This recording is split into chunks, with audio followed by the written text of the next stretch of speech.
Sayıqlı teleseyircilerimiz, yayınımızına devam ettiğimiz bugün bizlerle canlı bağımızda bala yazıcısı, Kırım Junior Leyhan'ın yol başçısı Susana Hanım Cemilova olğan idi ve bir hacdahadan bizlerle canlı bağımızda Derya Derin Paşa oğlu araştırmacı, meşhur doktor, doçent bizlerle canlı bağımızda olacak ve bugün bizler birçok araştırmalar hakkında laf edeceğimiz, birçok meraklı şahıslarını açıklayacağımız. Onlardan biri Abdülgafar Kırımî. Umdet al-Ahbar'ını, el yazmalarını bugün bizler keşfedeceğimiz. Bütün bu işlerini bugün bizge yardım edecek bizim sevimli hocamız Derya Derin Paşaoğlu ve bir hacdahadan o bizlerle canlı bağımızda olacak. Endi Derya Hanım bizlerle canlı bağımızda. Keliniz onu selamlayıq. Selam aleyküm Derya Hanım. Ve aleyküm selam. Derya Hanım, siz birçok araştırmalarını yapasınız ve birinci sualim böyle olacak, sonra araştırmalara geçeceğimiz. Aslında Türkiye'de Kırım Tatar tarihi nasıl araştırılıyor ve Kırım Tatar tarihine merak var mı? Kırım Tatar tarihi aslında her yönüyle araştırılıyor ve çok uzun yıllardır da araştırılıyor. Gerek Kırım kökenli araştırmacılar tarafından gerekse Türkiye'deki diğer araştırmacılar tarafından. Şöyle ki ben yankı alıyorum ama hala.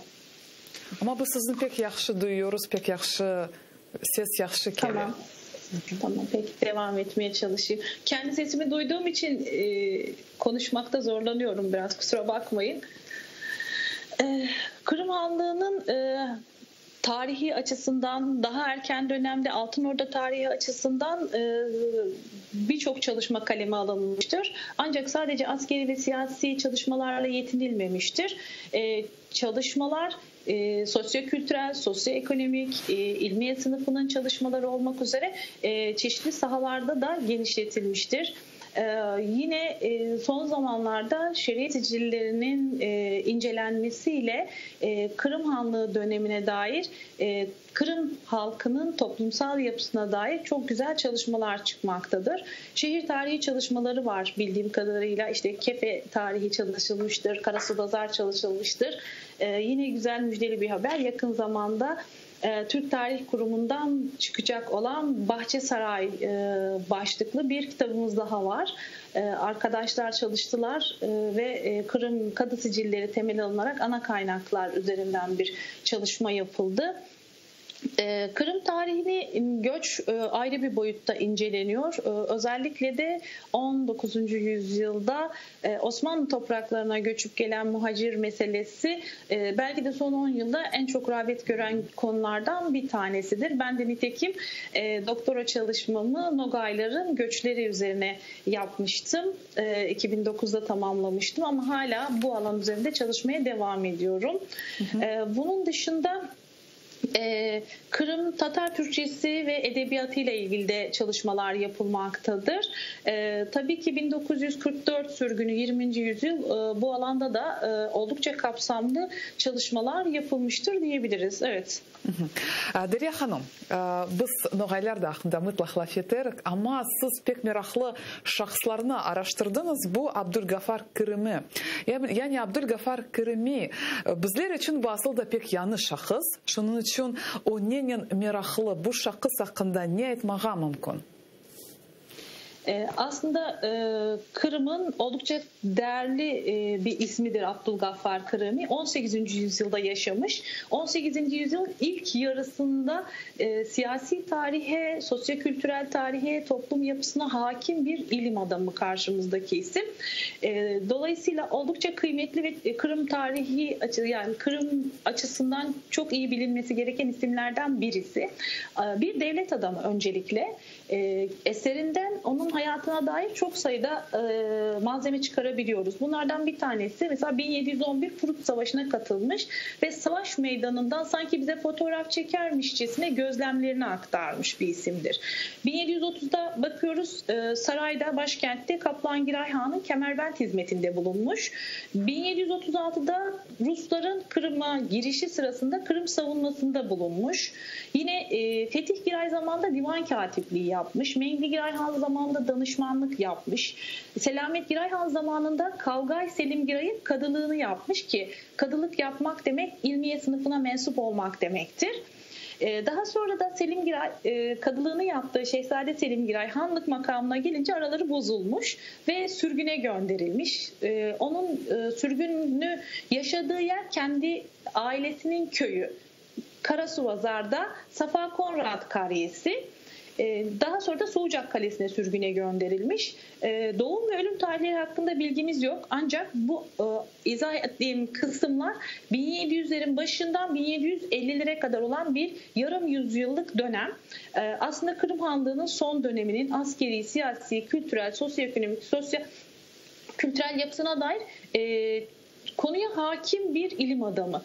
Bunu sadece ben söylemiyorum. Aslında yine aynı dönemde yaşamış bir başka Kırımlı Sait Giray, bu bir şehzade. Tarihi Sait Giray adlı bir eseri var ve bu eserinde hem Nogay uleması hakkında hem de Kırım uleması hakkında bize ayrıntılı bilgiler veriyor. Bu bilgileri verirken Abdülgaffar Kırımi'ye gelince duruyor. Diyor ki bu yüzyılda onun seviyesine ulaşabilmiş bir alim yoktur diyor. Dolayısıyla biz Abdülgaffar Kırımi'yi 18. yüzyıl Kırım'ın en önde gelen alimidir diyebiliriz. Güzel. Evet. Ya Abdülgaffar Kırım'ını Türkiye'de tanıyorlar mı? Türkiye'de tanıyorlar. Kırım ana kaynakları olarak biliyoruz Umdetül Ahbar'ı. Hatta rahmetli Halil Nalcık Hoca, yine benim hocam rahmetli Mustafa Kafalı hocamız özellikle Altınorda tarihi ve Kırım Hanlığı tarihi çalışmalarında bu eserin çok kıymetli olduğunu vurgulamıştır ve bizlerden, kendilerinden sonra gelen yeni nesilden de bu eseri çalışmalarını istemişlerdir. Bir nevi Mustafa hocamızın vasiyeti gibidir. Ben bu çalışmayı bu şekilde kaleme aldım, eseri ele aldım. Daha bir şahıs var, Umdet Al-Ahbar. Onun el yazmaları hakkında, aslında onun el yazmaları saklanıp kaldı mı ve onun el yazmaları hakkında ne etmek mümkün?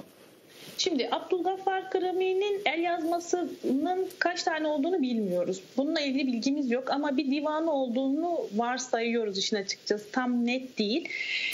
Bunu yine Kırım'da alanda çalışan Kırım Türkçesi üzerine çalışmalar yapan hocalarımızdan bir tanesi divan bulduğunu, Moskova'da bir kütüphanede bulduğundan bahsetti ama ben Umdetül Ahbar'dan bahsedeceğim. Umdetül Ahbar, Abdülgaffar Kırımi'nin elimizdeki tek eseri ve bunun bir tane nüshası var. İstanbul'da Süleymaniye Kütüphanesi Yazma Eserler Kütüphanesi'dir burası. Esat Efendi Yazmalar Kataloğu'nda kayıtlı.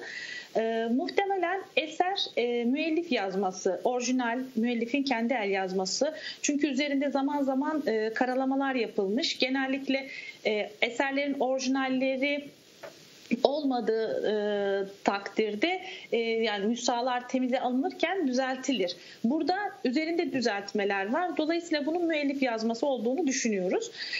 Şu an ekranda gördüğünüz Umdetül Tevarih aslında Umdetül Ahbar'ın Necip Asım tarafından yeniden ele alınmış halidir. Ama tamamı değil. Bu eser çok kapsamlı Türk tarih yazım geleneğine göre hazırlanmış. Abdülgaffar Kırımi bunu hazırlarken eserin başına bir dünya tarihi bilgisi koymuş. Daha sonra da Kırım Hanları tarihini vereceğim ama Kırım Hanlarına girebilmem için önce atalarını ayrıntılı vermem gerekiyor diyerek Cengiz Han'dan itibaren Moğol tarihine giriş yapıp Altınorda tarihini ayrıntılı anlatmıştır.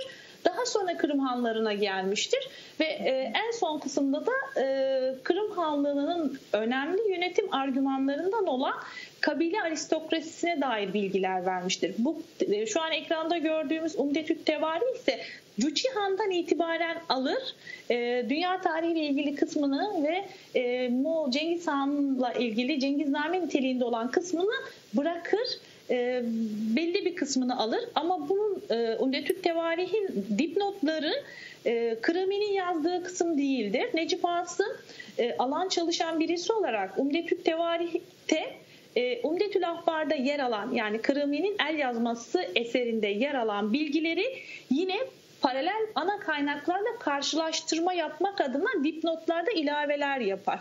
Dolayısıyla Umdetü't Tevarih ile Umdetül Ahbar birebir üstte aynı olsa da Umdetü't Tevarih dipnotlar noktasında biraz daha ilavelidir ve Necip Asım yazıksız bu ilaveyi yapmıştır. Türk Tarihi Encümeni Mecmuası'nda da yayınlanmıştır elinizdeki eser. Ancak ben yayını hazırlarken Umdetü't Tevarih'i değil, Süleymaniye Kütüphanesi'nde Esat Efendi'de yer alan ana el yazmayı, orijinal el yazmayı, bu matbu bir eserdir. Benim yayınladığım el yazması olan, müellif yazması olan kısımdır. Ama bu el yazmadan bugünkü günde bizler ne öğrenebiliriz? Bugün ne öğrenebiliriz? Aslında bugün çok şey öğrenebiliriz. Çünkü bir kere siyasi ve askeri tarih noktasında oldukça kapsamlı bir Kırım Hanlığı tarihi görebiliriz. Kırım Hanlığı'nın yönetim unsurlarından olan Bozkır aristokrasisine dair bilgiler görebiliriz. Ama özellikle dönemin ana kaynaklarının birçoğunda yer almayan şecereler mevcut. Tabii şecereler açık bir şekilde değil. Satır aralarından derleyip toplayarak çıkarabiliyoruz bunları. Mesela Şirin Mirzalar var. Önemli bir yönetim unsurudur Şirin kabilesi Kırım Hanlığı'nda. Yine Nogaylar ve Nogayların kabilelerinin nasıl oluştuğuna dair muhteşem bilgiler içeriyor bu çalışma. Ama ben özellikle siyasi ve askeri tarihle ilgilenmeyen, kültür tarihiyle ilgilenenler için şunu söyleyebilirim ki yönetim unsuru Şirin kabilesi Kırım Hanlığı'nda yine Nogaylar ve Nogayların kabilelerinin nasıl... Ben şu an sizin sesiniz geliyor ama siz devam edebiliyorsunuz. Bu çalışma. Ben özellikle siyasi ve askeri tarihle ilgilenen... Yani çok emniyet vermeyip devam edebiliyorsunuz. Tamam. Sorun çözüldü. Özellikle kelime, eserde yer alan kelime ve sözler, dizeler, deyişler benim için çok anlamlı. Çünkü bunların, özellikle atasözleri ve deyişlerin ortaya çıkış hikayelerini veriyor. Bu bir milleti millet yapan en önemli unsurun dil olduğunu bilmemiz noktasında değerlendirirsek bu atasözlerinin ve deyişlerin ortaya çıkış hikayesi oldukça kıymetlidir. Mesela 5 tonuzu küte almaz diye bir atasözü vardır. Bir deyim vardır. 5 tonuzu küte almaz Pir Mahmud'u bilendik. 5 beterek turta almaz atanın mescidini köydürdün diyor. Burada bir dizede. Yani 5 adet hınzıra bakmaya yetkisi olmayan, yeteneği olmayan Pir Mahmud'u bey edindik. 5 tane büyük nar devesini çekip götürmesi mümkün olmayan babasının mescidini ateşe verdi diyor. Dolayısıyla bir insan eğer liyakatlı değilse bir işi yapmaya, başa geçiriliyorsa o dönemde söylenen bir sözdür. 5 tonuzu küte almaz diyor. Yine kıyan kahtı oldu diye bir atasözü var, deyim var. Kıyan kahtı olmak ne demek? Tabii bu Tatarlar arasında meşhur bir sözmüş kıyan kahtı olmak. Tarihi geçmişinin hikayesinde şöyle bir ifade var Umdetül Ahbar'da. Ta ki 15. yüzyılda Urus Han'dan sonra Barakan, oğlu Barakan tahta çıktığında Emir Edigoğlu Mansur Mirza'nın tahakkümü altında tahta çıkar ama bir süre sonra onu öldürür. Mansur Mirza'nın adamlarının kendisine isyan edeceğini düşündüğü için onları bertaraf etmek ister. Dönemin akil insanlarından Alçin kabilesinden Kudut Bey bir tavsiyede bulunur. Der ki ona, taştölek kuşunu turatından ayırmazsan senge köngül bermez bulgay. Yani kendi aleminde, kendi coğrafyasında gelişmiş olan tavşancıl kuşunu ele geçirince onu sen zebun etmezsen sana tabi olmaz demek istiyor. Bunun üzerine de Baraka Mansur Mirza'dan kalan halkları bir kışın içinde 3 kez Harezm'e gönderiyor, geri getiriyor, göçürüyor yani. Tabii bu bir kış içinde 3 kez göç halkı perişan ediyor ve kıtlık gerçekleşiyor. Çok büyük bir kıtlık yaşanıyor ve böylece rahatlıkla kontrol edilebilir hale geliyor halk. Ve bundan böyle Tatarlar ne zaman büyük bir kıtlık yaşasalar kıyan kahtı oldu diyorlar. Çünkü kıyan o dönemde Harizm civarında meşhur bir dağdır, Kıyan Arkası dedikleri yer.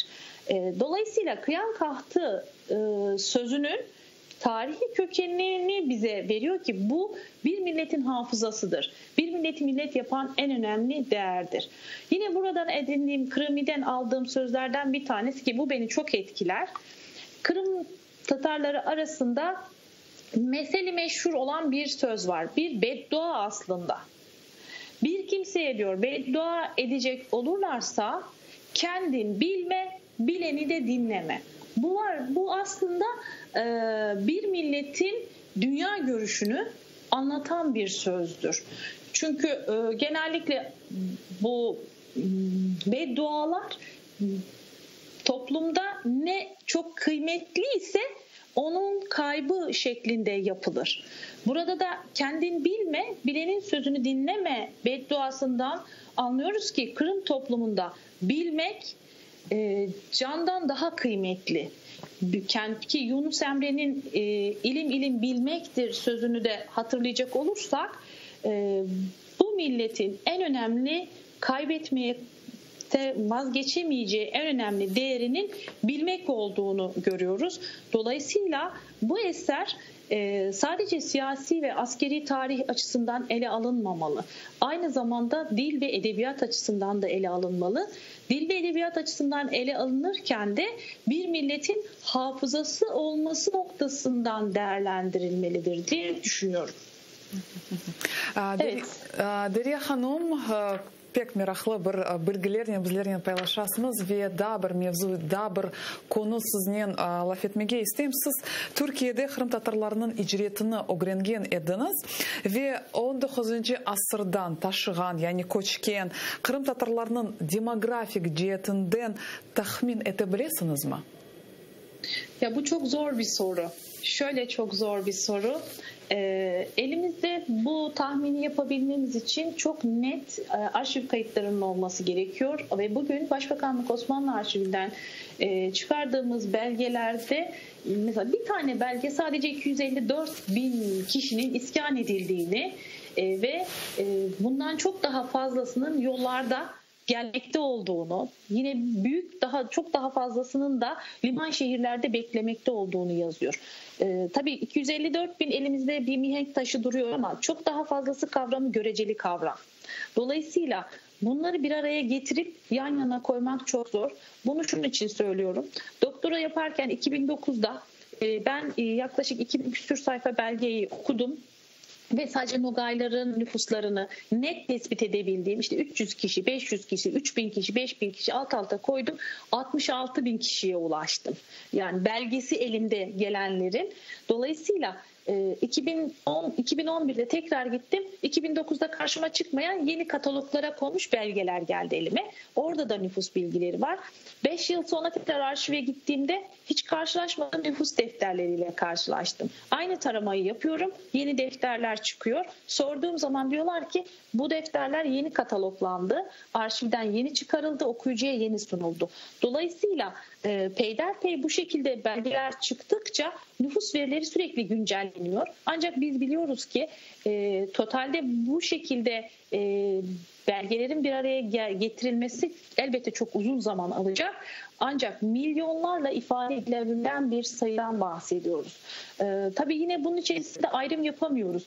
Gelen gruplar sayılar verilirken Kırım Tatarı var, Nogay var, birlikte yazılmışlar. Kafkaslardan geçen işte Çeçen, Çerkez, Dağıstan halkı var. Nogaylar ve Kırım Tatarları ile birlikte yazılmışlar.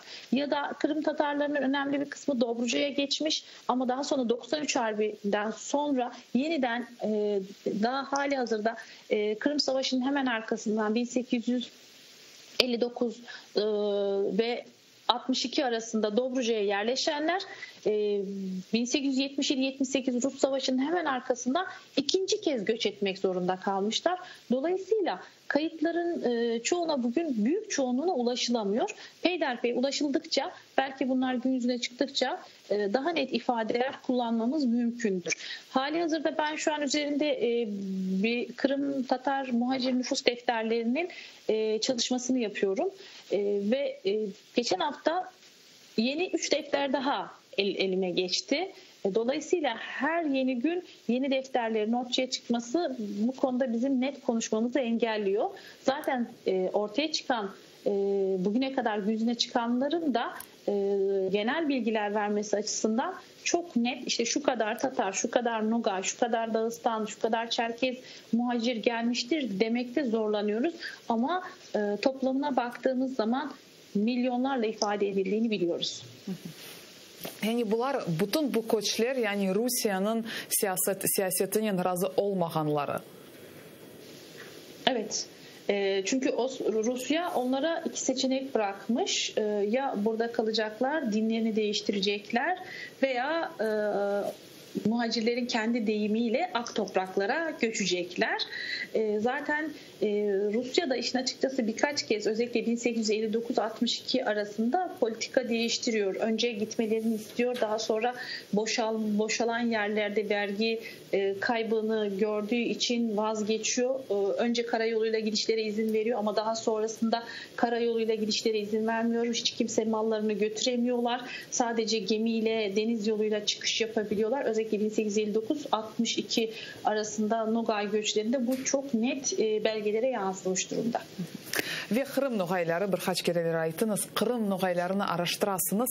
Nasıl meraklı bir bilgilerle paylaşar ediniz? Bizde mana 5 dakikamız var. Neler mümkün aytmağa meraklı faktlar, malumatlar Nogaylar, Kırım Nogayları hakkında? Aslında Kırım Nogaylarıyla ilgili benim çalışmamın temel kaynağı yine Umdetül Ahbar oldu işin açıkçası. Çünkü Kırım Nogaylarının göçleriyle ilgili bilgileri arşivden bulabiliyorduk ama kabilelerle ilgili bilgileri Karadeniz'in karşı kıyısından bulmak durumundaydık ama orada da kaynaklara ulaşmamız çok büyük sorun oluyordu Kırım cephesinden. Nitekim Umdetül Ahbar bize bunu taşıdı Kırım'dan bu tarafa.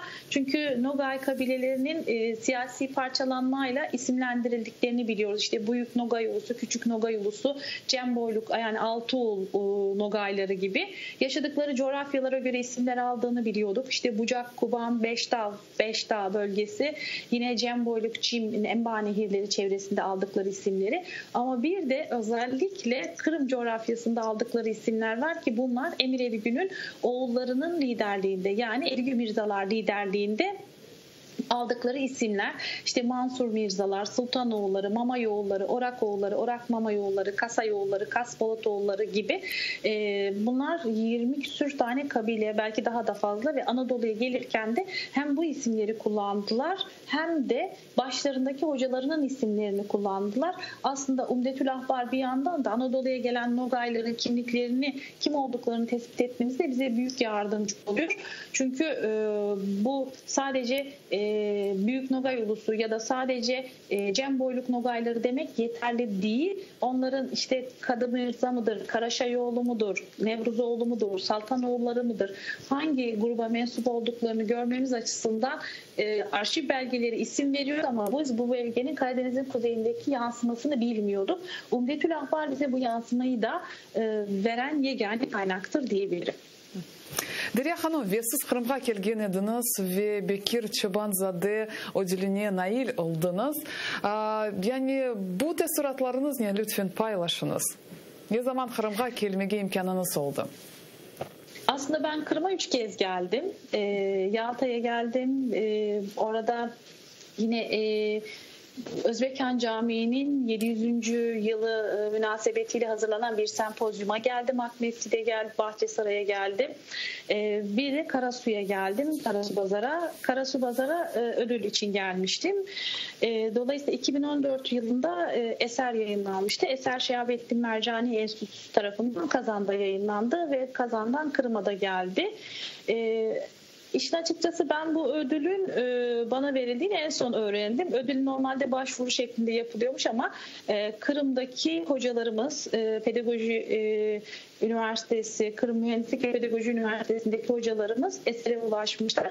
Ve eseri incelediklerinde uzun süredir de okumak istediklerini ancak Osmanlı Türkçesiyle kaleme alındığı için okumakta, incelemekte sıkıntı çektikleri bir çalışmanın hazırlanmış bir şekilde önlerine gelmiş olmalarından mutlu olduklarını, dolayısıyla da bu coğrafyanın kendi evladının kendi tarihlerini, kendi kültürlerini ve kendi hafızalarını kendilerine sunmanın verdiği mutluluktan dolayı bana bu esere diyeceğim. Çünkü ödülü ben kendi adıma değil, şahsım adına değil, Umdetül Ahbar adına, Abdülgafar Kırımi'nin adına aldığımı söyledim o günde.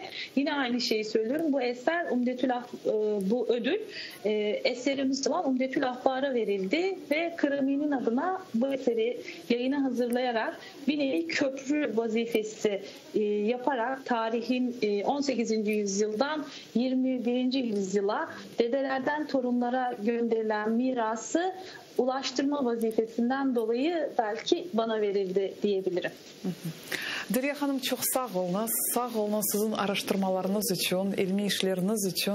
Biz sizge can yürekten minnettarmız ve elbette ki muvaffakiyetler dileyimiz.